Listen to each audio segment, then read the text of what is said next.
Welcome back, everyone, for another episode. We've got a very special guest today. We've got Bob Cicero from Globe Posters, and I'm thrilled to have him here as a guest. Uh, Bob and his family have been deeply involved in Globe Posters, which is a printing company out of Baltimore that was responsible for printing, God, countless posters, especially of Black music, going way back into the early 20th century. But I'll let Bob talk more about that. Bob, would you like to introduce yourself? Okay, my name is Bob Cicero. I actually live in Baltimore, been in Baltimore all my life. My family has been there.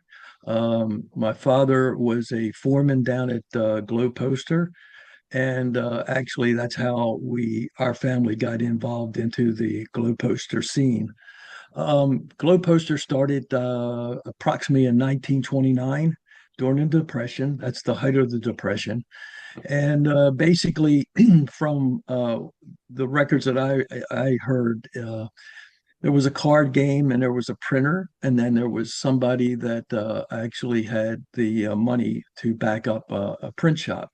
So they actually took a map of the United States and folded it in half, and Baltimore was the midway point. Why is that important? The importance was because of the location. Transportation was an important thing. And transportation wasn't like today where you have ups and everybody gets everything the next day. Transportation was hard. So we used to use the bus, which was Trailways and Greyhound, and they would go up and down the East Coast. We basically printed mostly for the East Coast. The funny part about Globe is that we printed more for outside of Maryland than we ever did for Maryland itself. So the transportation was important. We had an airport, we had ups, we had the Greyhound bus, Trailways, and so we used that for our a great locality. Also, Baltimore was really known for its manufacturing facilities down here. There was a whole ton of print shops in Baltimore. Especially Baltimore was really good because uh, Washington D.C. was right down the street, but buying places in Washington was expensive. So a lot of printers stayed in Baltimore and then actually sold in Washington D.C. So it was a really great hub for us. And why was that important? Because we needed to get inks and paper and all that, and Baltimore had that. So we had everything to make a good print shop for and made it easy on us because we could get everything right here in Baltimore. Let me interrupt for So 1 second, Bob. go ahead. Tell the viewers what year approximately did your dad start working at Globe? Okay. Um, so that approximately in 1934, my father was looking for a job, and he got to work as a press man in the back. I made a mistake on that. That's Can you okay. re-erase that? No, no, no, no, Okay. no. We just go with it. Mistakes are common. Okay. We make them all the time. Okay. So in 1934, he actually was a form boy. And the form boy was actually, we have these forms that actually had the wood type in there. And he would move it from the composing room, who were the people that set the type, all the way over to the press. And that's all he did for quite a long time. And you had apprenticeships, and then all of a sudden he went in and he started to learn a little bit about the press, and he actually went into the press area. So my father started there in 34 during a lot of the times that we were printing at that time big bands like Count Basie, Glenn Miller, Benny Goodman. So there was a lot of work there for us. We also at that time were printing a lot of circus and carnival posters. And the reason circus and carnival posters were really big at the time, it was a poor man's entertainment. And during the Depression, that was an important part. It was a cheapest way of advertising back in those days. You take one poster and put it up in the street, and you can see it for days. So many cars go by it, so many people go by it. Really cheap form of advertising. So my father did actually started as a form boy. Then he became foreman of the press area, and he did that all during that time. I started in the Globe in approximately 1965. I should say that my brothers Frank and my brother Joe actually went and actually did summer jobs at Globe. That was probably back in 62, 1961, 62. So your dad, I sorry to joined, interrupt. So your dad had been working there for nearly 30 years before you and your brother started working there, started interning there. yes, actually longer than that. And the reason I say that is because that was only a summer job for us. We didn't buy Globe until 1975. So that's when we all went in. But we actually got our taste of it in 61 and 62. And then like I said, I worked there 65. And then I went to school and then I went to night school. So I worked at Globe during the day from 66 all the way up until 70. And then I went into service. So that makes sense to me. Now, just in establishing this timeline, when your dad started working there in the early 30s or 34, I think you said, 1934, was were the Shapiros in charge at that point when your dad started working there? Can't remember when Norman Shapiro actually joined the group. It was, I think, in the late 40s, early 50s. There was another person that actually owned it. I think his name was Sidney Gibbs. And, I don't know exactly on that part of the story. I have to think about it. But um, yeah, Norman came in. He actually was working at another print shop and actually came into Baltimore and purchased it. And then he actually was manager and then purchased it from the owner. And then he took over. There's a funny part about Globe Poster. There were actually three different companies of Globe. It's another thing that I can go into, but there used to be a Globe Poster in Chicago and a Globe Poster in St. Louis, and they were actually brothers that owned it. But the Globe Poster in Baltimore was separate from the other two Globes. There was no business connection. Although we did business, we bought some stuff from them, but we didn't have any. Yeah, we didn't have any transactions with them as far as like business to business.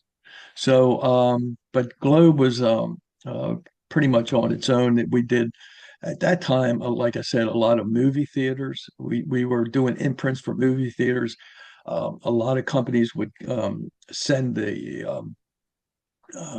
their posters to us, and we would come back and imprint the venues in there.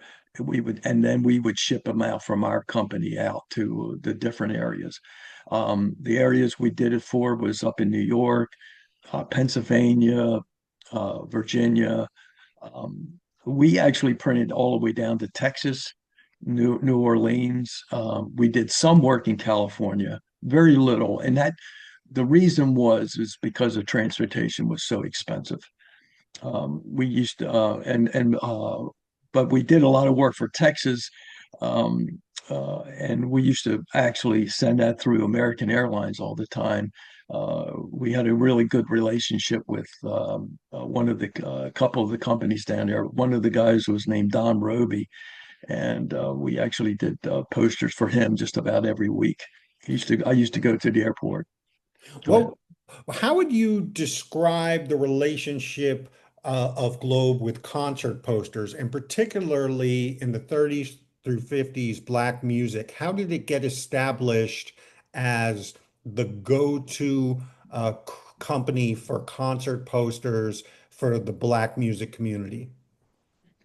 Well, that's a good question, and it's kind of a question that I can only surmise because I wasn't there and back in the 30s and 40s. I was, but if you take a look at it, like I had said prior, one poster can be seen by 1,000 people, 2,000 people a day or more. If you put it on a street that has traffic of 5 to 10,000 cars a day, one poster can be seen by 5 or 10,000 people. Back in those days, the black artist had a hard time um, getting money. I mean, they were not the highest paid people at the time.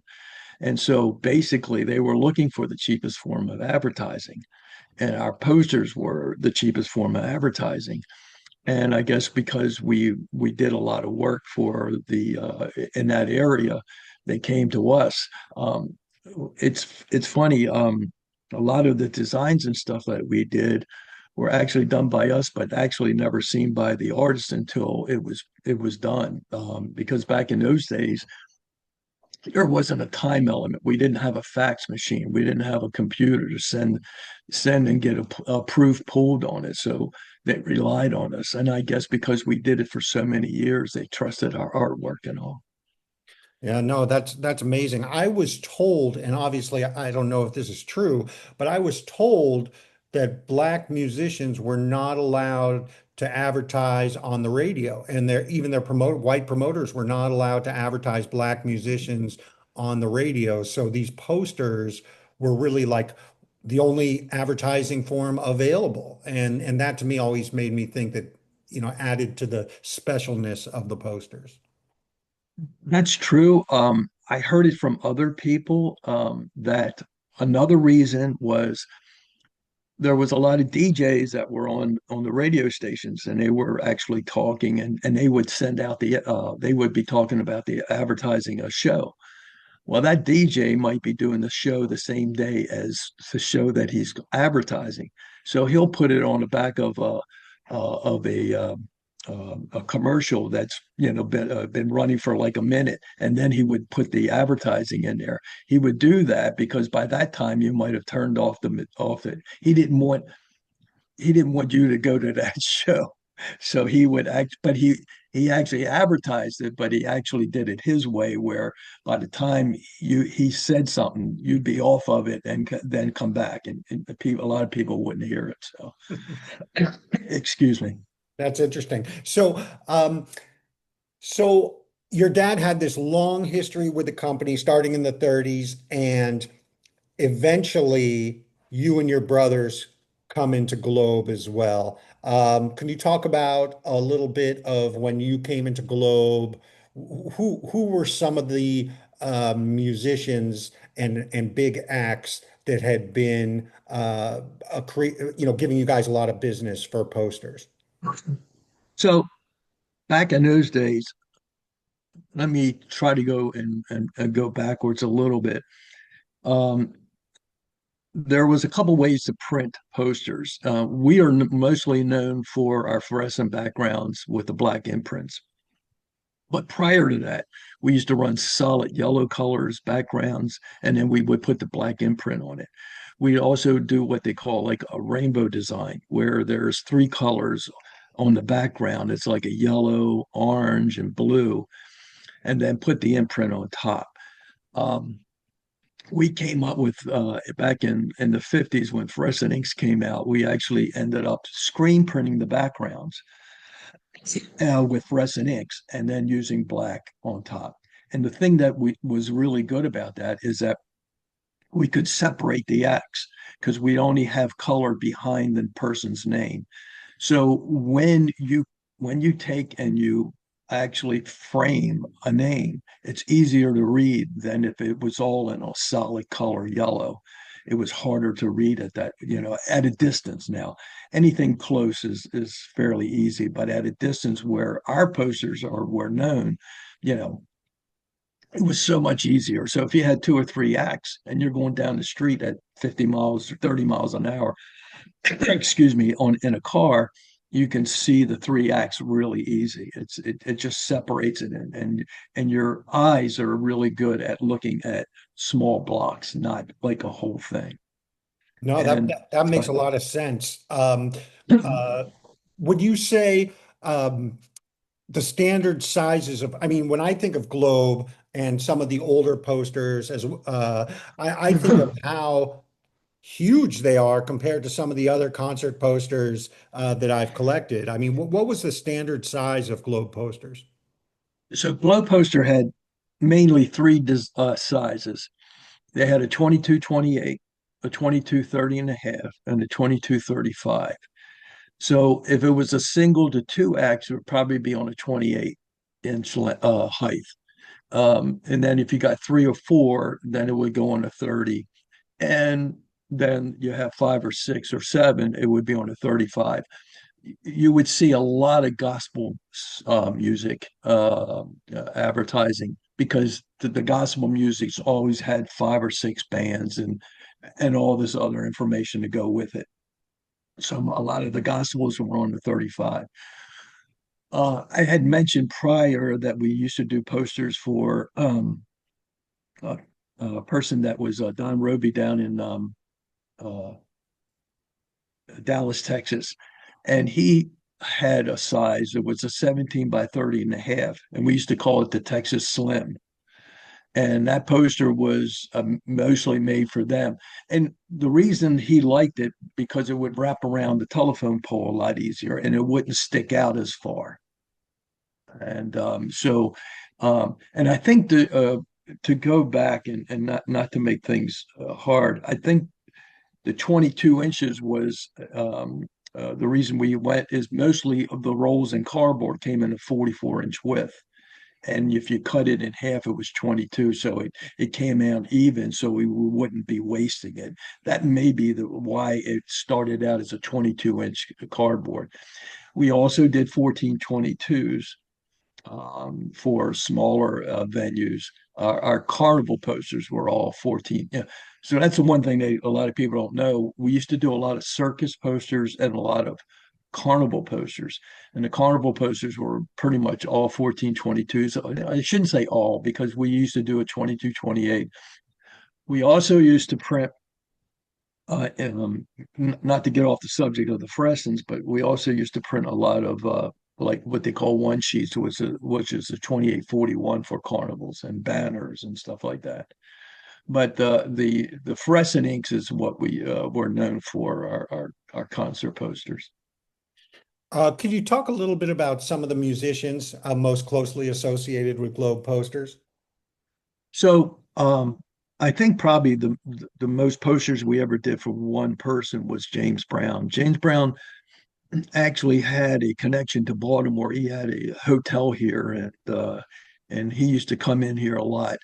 And we used to do all pretty. I shouldn't say all his posters because I've seen other posters, but we used to do a lot of his posters. He really emphasized on advertising, and we used to have we've had some really cool looking three or four different style posters that we did for him. And we used to do a 14/22, and then we used to do a 22/28. And the other people that we did work for was BB King. We used to do a Ike and Tina Turner poster. Actually, Tina Turner used to call in her orders at times. Um, I think one of the last times we did posters for Tina was when she went to California. We did some posters for her, but when she went to California, she made it big. And you don't need posters when you make it big. The posters are not needed at that time. So we pretty much ended our relationship when she went there. Um, the funny part about it is that I one of the things that a lot of people said was that um, if you're on the bottom of the poster, the all the artists wanted to make it to the top because when you made it to the top, you were like it.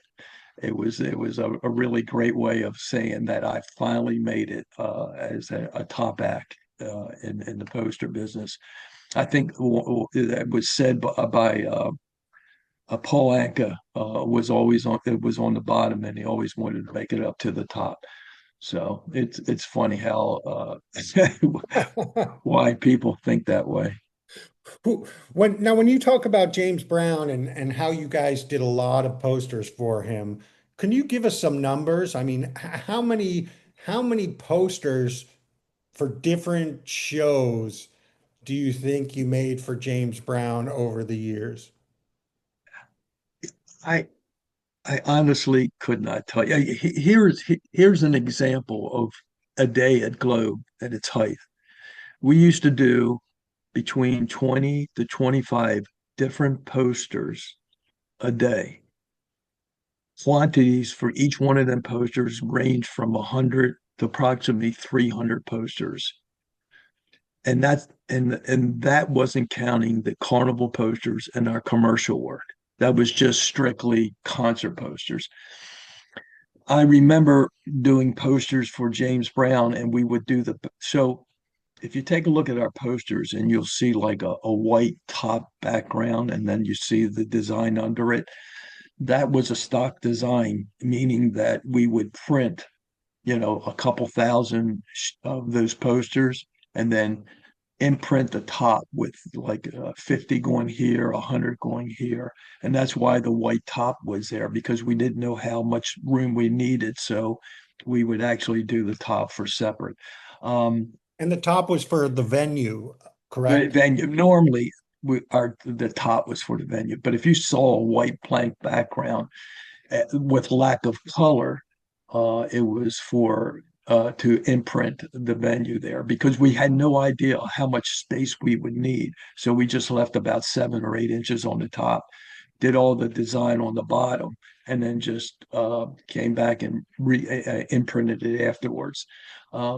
But every time we would do it, we would probably print 2 or 3 thousand posters and to let them sit there and then just come back and imprint them, especially for acts. Like we used to do a ton for Motown. We did it for like 1958, 59, 60, 61. So Motown would send out their tour. There was Little Stevie Wonder, Gladys Knight, and all the different acts in there. And and then we would actually print them for the different years because they would go on tour and then imprint them and then ship them out to wherever they wanted us to ship them to. So, not to harp on this, but going back to the James Brown question, I know it's really tough to kind of get a sense of how many, but for the audience who really has no clue, I'm just trying to give some scale to the number of different concerts. I mean, there may be people out there listening to this who think, oh, maybe Globe did 10 different performances of James Brown. Or there may be people out there who think, oh, maybe Globe did 100 performances of James Brown. But from talking to you, my impression is that Globe printed posters for thousands of performances of James Brown. Can you Oh talk a yes, little bit about that? easy, easy, easy thousands. I mean, it's I have a poster that was like back in 1955, and we were doing posters all the way until he passed away. We did one for his birthday on there, and it was in I think it was 89 or 90 or something like that. I can't remember, but we had a great relationship with him. I mean, we went back and forth, back and forth. He did a ton of work. I mean, uh, it's hard to estimate it because I mean we did so many posters, and to keep a running number is really hard. But it's in the thousands for James Brown as far as different ones. I mean, we probably printed a minimum of 50 to 100,000 posters probably over the lifetime of him for him, and maybe even more. I'm just throwing a guess out there, but we were doing it like once a week, at least one printing, and you're doing that for years. And like I said, we printed something for him in 55. He stayed with us. He was fairly faithful coming back and always staying with us and getting his print. Now he had other posters that were done by other people, but that could be because of the person that was promoting it got the poster from another company. But if he had anything to do with it, he would have us print them for him. That's incredible. So once a week at least, printing posters for James Brown for 3 decades. Well, yeah, probably towards the in the 80s or 90s, it wasn't as frequent as like it was in the beginning. Because he was out on I mean, he was a working man. I mean, he actually, if you ever take a look at him, you probably get tired just watching him, because he was so energetic. He was always there. He was dancing all over the place. So he just had a really good rapport, and we stayed with him, and um, we did some really cool looking posters. There's a black and red one that we did. There's a this it was called Neff Green and Black that we did for him. The one that was back in the 50s was a really nice looking design. We really did some good looking designs back in those days. And we had a really good rapport with our artist. The funny part about Globe is that a lot of people trusted us for doing what they doing the artwork. Nowadays, you do some artwork and there's like hundreds of people have to see it. I got to see this. This guy artist got to see this and this and this. When we did it, we had got the phone call. They would call us. They call the posters in, and they says these are the four acts, and then we say, okay, with these four acts, who's the 100%? So that's how we designed it.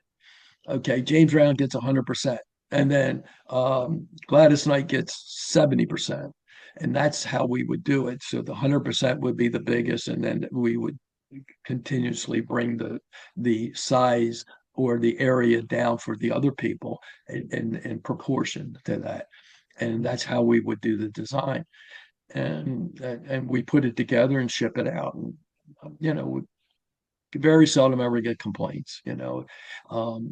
They knew that we were doing it fairly economical.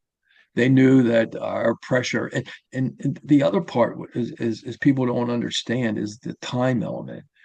We didn't get like weeks to print this. We got days or a day, or sometimes, usually it was a 3-day turnaround. Um, and it seemed like, and because everything was dated, it was like the end of the world. Everything had to get done before everything dropped off, and the weekends were the biggest problems. Um, we used to get a lot. We used to do a lot of go-go music in the DC area, and because it was DC, they would come to our shop and actually pick up their posters and then drive them back to the DC. Instead of having them shipped, and we would have a lot of the go-go artists at our shop, and they're dealing back and forth. Um, okay, I got a show here. Can you be on that show? And it was like they were all doing their deals back and forth of for upcoming shows coming up. So it was really interesting. We had always said to them, like, we should get a cut on this because you're dealing in our area. But we had a really good time with the artists. We had a good relationship with pretty much everybody. Talk a little bit about BB King. I know you guys did a lot of posters for BB King as well. Yeah, BB King, we did a lot of the birthday ones, the and all. We did it with BB King, Bobby Blue Bland, uh, a lot of that. We did a lot of posters for the Mid-South Coliseum down in Memphis. We did a lot of posters for the Southern um, uh, area, North Carolina, New Orleans. We also did a lot of work in the uh, New Orleans area for Mardi Gras, where the BB King and the Bobby Blue Blands were. So if Bobby Blue Bland was traveling, more than likely he would say, get the posters here, and then the promoters would call us. There was there was we didn't deal with many of the artists. James Brown was one of them. Tina Turner was the other. Um, Usually the promoters called us, and so we had very little dealings with them. But a lot of the people that we did advertising for, like BB King would tell the promoters, use Globe or blah blah blah, and that's how our name got around. Our advertising was on the bottom. It said Globe Poster Baltimore, and that was pretty much all the advertising we ever had for our concert posters. So yeah, it was. And Another thing that was different about our Globe posters, and the reason people liked it, uh, we had talked about being because it was economical, and I also said something about how um, one poster can be seen by thousands and thousands of people a day. So it was economical in that way, and using the fluorescent inks also made a standout. And I always said, you might not like my design, you might not like my colors because they're outlandish, they're really there, but you saw my poster and you saw the name, and that's all I wanted. I wanted your attention for maybe 20 or 30 seconds. And if I got it and you like the act, you'll go to it. If you didn't like the act, you're not going to it. It's not because my color, the color brings you. If you ever look outside, and I've said this many a times, there's browns and grays and all that, but there's not fluorescent inks. And you see that fluorescent ink, your eye just gravitates to it. It's just like, okay, what is it? And like I said, you might not like it, but you saw it and you're going to read it. Yeah. And that reading is that split second time. That's it. No, definitely grab your attention. That is for sure. Ray Charles, I believe, was another musician that frequently used globe posters. Is that right? Yes, there was Ray Charles. Oh, oh my gosh. Fats Domino was another poster that was really good that we used to do work for. The Chubby Checker, we have a really good poster with a twist, and he's actually twisting on the poster. If you ever take a look at our designs, there that's one of the things that the people liked about our posters is our hand fonts that we used to make. We used to A lot of our posters were just a regular wood type, but when we had time to design a poster for people, because they would give us some time and they wanted one poster for themselves, we had would draw it. Ray Charles had a really nice script looking poster, and it was moving. And we always liked moving letters, meaning that if the letter moved across the page, it wasn't straight and blocked. Um, we also used to take the letters and move them to the left and right so that it wasn't straight. And the reason is your eye catches something that doesn't look normal in that split second. And so you see the letters like M up to the left, and then it's the A's to the right, and like all these letters. And you look at it, and as long as the design and the letters look really nice, you look at it, and that's another way of catching your eye. So I used to call them like moving letters. It just has that flow. We had a really good artist that used to do that. I guess it'd be like a um, uh, I can't think of the artist. Um,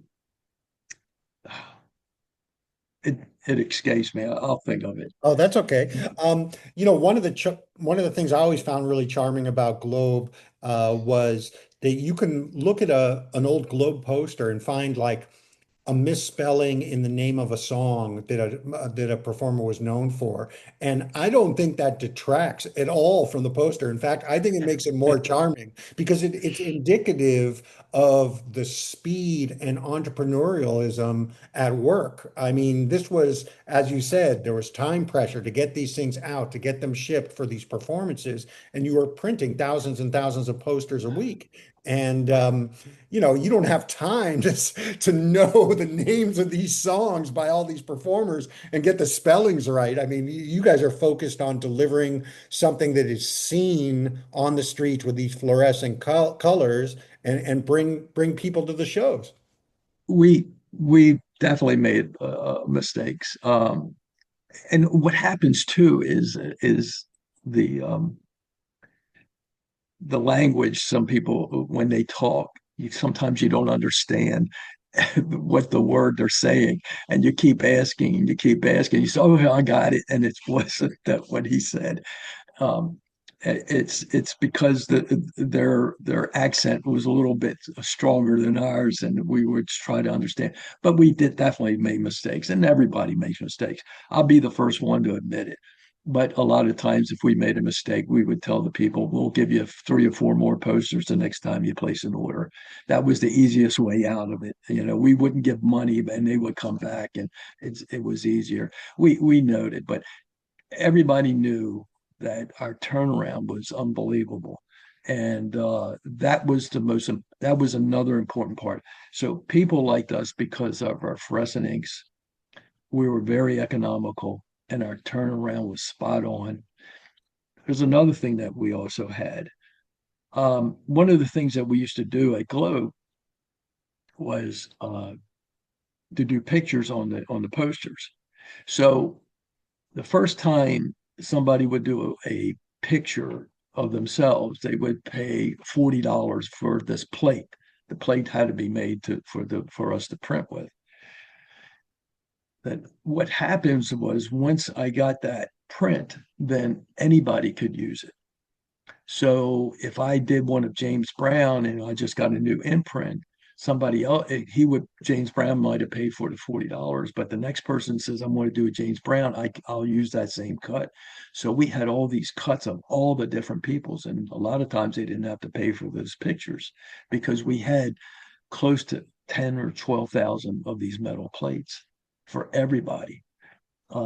It was funny, a lot of people would turn around. A lot of artists would say, "Yeah, you still got the one that I had back in 1972." He said, "Yeah, we still got the old plate." He said, "Could you put that on a poster?" Because they wanted to look young, and and so I think a lot of times they would just want to look younger instead. So, but that was another a way of getting customers back because they didn't have to pay for these pictures to be put on the poster and all. So, and like I said, our portfolio of different poster pictures and everything was immense. We had cuts. We had you had talked about Ray Charles. We had a hand. We used to do a lot of hand cut blocks, and with the script writing, the fancy writing. And we did a lot of that and we have it hand cut and that would be sitting on the side. We had these blocks. So if Ray Charles came in, I wouldn't have to set each individual letter. I had a block that we just set in and it, and put in. It, it saved us time. Time was everything. Like I said, when you're trying to do 20, 25 a day, different posters a day, you're pumping. You're it's 100 mile an hour. What do you think so you mentioned, I mean, you would be at Globe working, supervising all of these posters being made, 20 to 25 different posters a day, hundreds of each of them, thousands total posters a week. And the phone rings and it could be James Brown calling you. Is that right? Yes. Yeah. Yeah. Oh yeah. Yeah. Well, um, mostly I never got to talk. I was the production man. And so I was mostly in the back. I was the one that actually would put the posters together, get them out, and then ship them. I actually printed them. It was a working shop. I wasn't just a boss. I was a worker. I mean, I started uh, running forms for my father, and then I was in screen printing. I did a ton of work in screen printing. I went over to letterpress, did a ton of letterpress. I did a lot of carnival posters. I ran we actually bought offset presses for flyers. So we would do flyers for the show.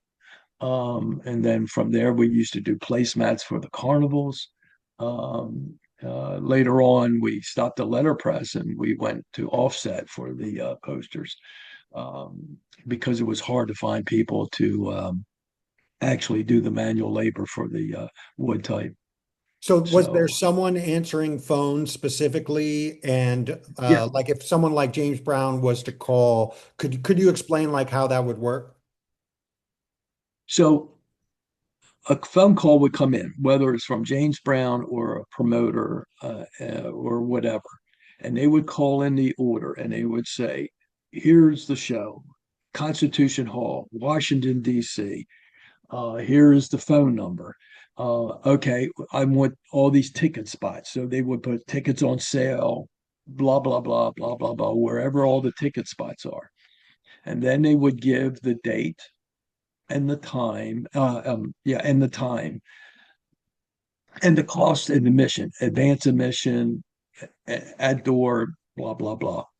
And then they would give us our acts. And then they would give us, as I said prior, they would give us the percentages of each act. I want this at 100%. These are at 50%. These are at 20%.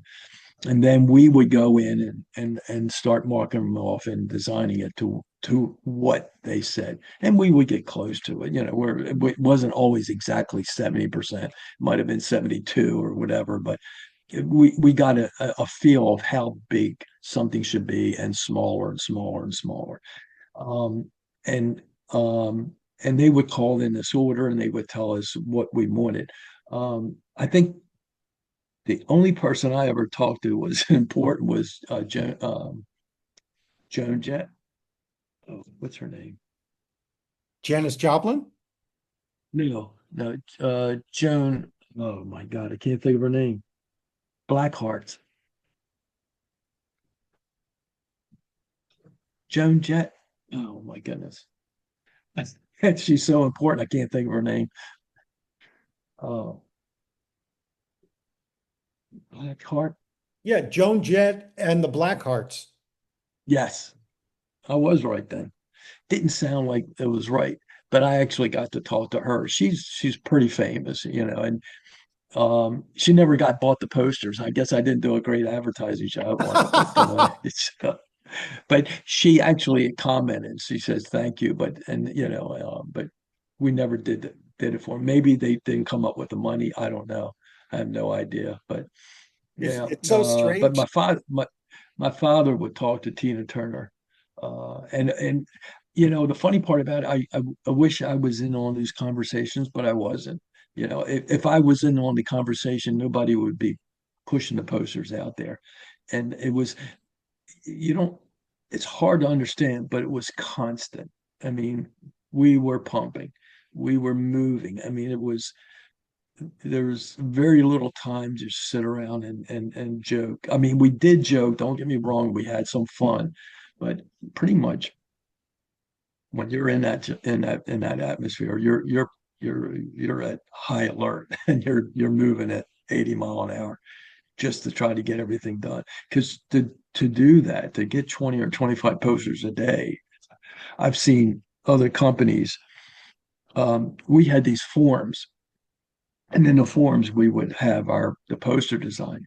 Well, we had close to 200 forms all around the shop, and each one of them had a different poster in there. So if uh, if Ike and Tina Turner came in, we would bring that form out and then just change the imprint on the top and put it right back. That's how we could do so many of them so quick.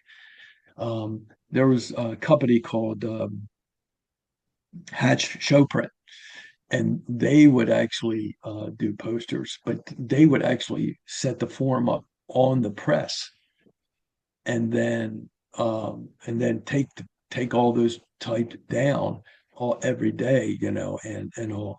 Well, it took time to put everything back into press. We had a form that it locked in, and you can pick it up and move it any which way you want it. And so, if somebody wanted a proof, we pull it off the press.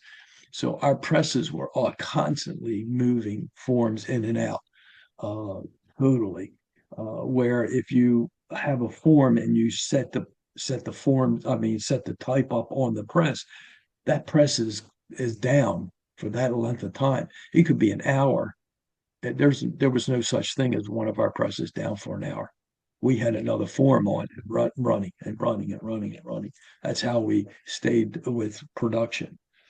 And so No, that shows the innovation and the pressure of running a pressure. business and making sure that the business survived and was on time and could deliver a product that, as you mentioned, was not only economical but was quick turnaround. That these artists who were on the road performing at these shows could rely on you guys to do a quick economical turnaround. So that's a lot of pressure. It was. The funny part about it, I would do it today. Um, I I didn't realize it, but I thrived on that, and it was really a way that I just it was such a satisfaction that I could do it. When somebody says, "Oh, you're never going to get it done," and you can, no, I'll do it. Um, I teach over at Micah now, and we had this big project. It was a pose. He's a graffiti artist, and we were doing some work with him. And on the building it was the Dolphin Building over at Micah, and there's this strip like a marquee up on the top. It was about 100 feet long, I guess between 70 to 100 feet long. And we actually imprinted globe poster all the way across. I mean, globe designs all the way across it with um, set. Um, I can't remember the inscription on it, but anyway, we worked till 2 in the morning with the students to get this done. Somebody turned around and says, "Oh, you'll never get this done." I said, "No." I said, "Stay away. I can. We'll get it. Don't worry about it."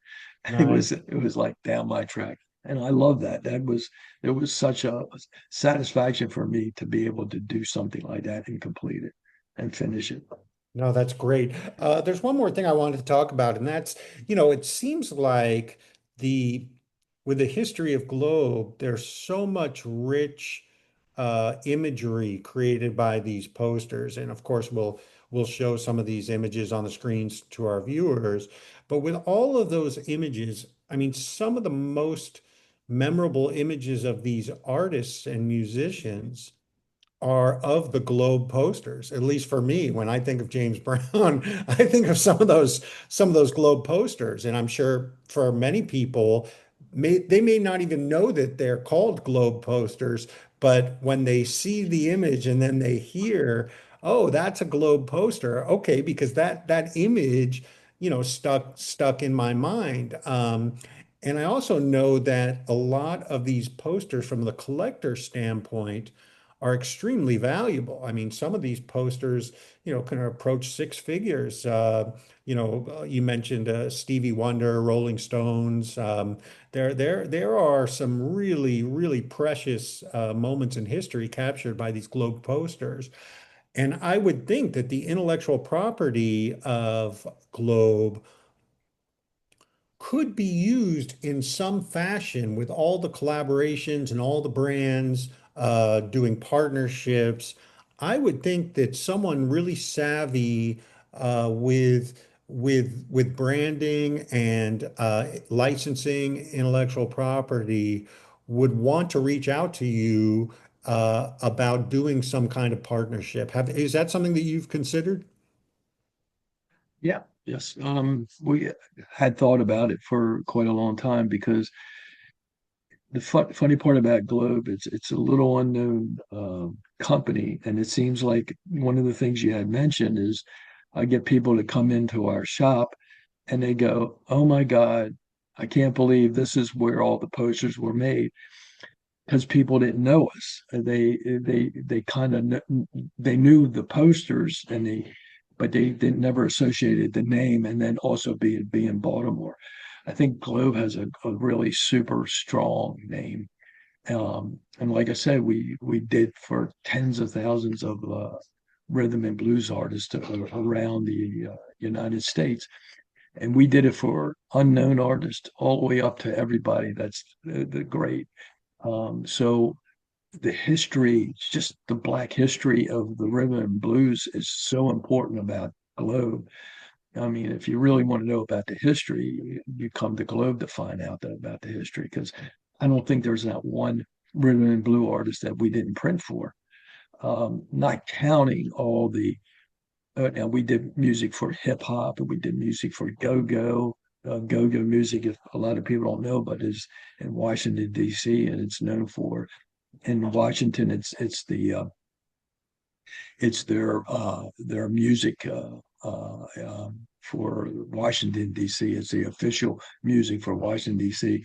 So we did it for just about everybody. There's not like one person we haven't touched that we haven't so Globe has a history of working with just about every known genre around. It's so it would be interesting to see that happen because Globe pretty much uh, did a lot of the artists from, like I said, from the big bands, uh, all of Motown, just about all of mostly all of the rhythm and blues and all of the really high up rhythm and blues like BB King, Bobby Blue Band, Little Milton, um, Solomon Burke, the godfather of go-go music, which was Chuck Brown.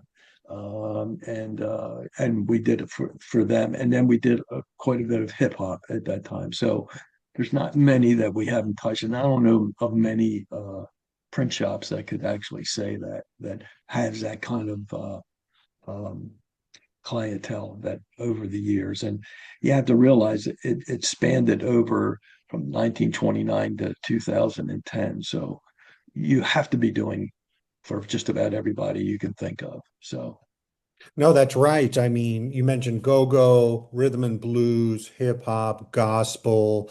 Um, there really isn't a genre that you guys missed. Well, Bob, this has been fantastic. I really appreciate you coming on, and I look forward to speaking to you again. I think there's so much history with Globe and so many topics that we can cover. So you're welcome to come back anytime. yeah, Globe has a ton of information, and I only showed you a part of it. And but yeah, I mean, the day-to-day things and all are very interesting. Globe is just an interesting company. The really nice thing is that Micah actually is the place where the Globe history still continues. They're actually doing posters and everything that keeps the same type of Globe style moving forward into the 21st century. So yeah, I think the great thing about it is Globe will continue not under my supervision, but under the Micah. And Micah has some of the greatest artists that was ever produced, and it's really a great place for it to continue. Great. Well, thank you very much. And thank you for tuning in and watching.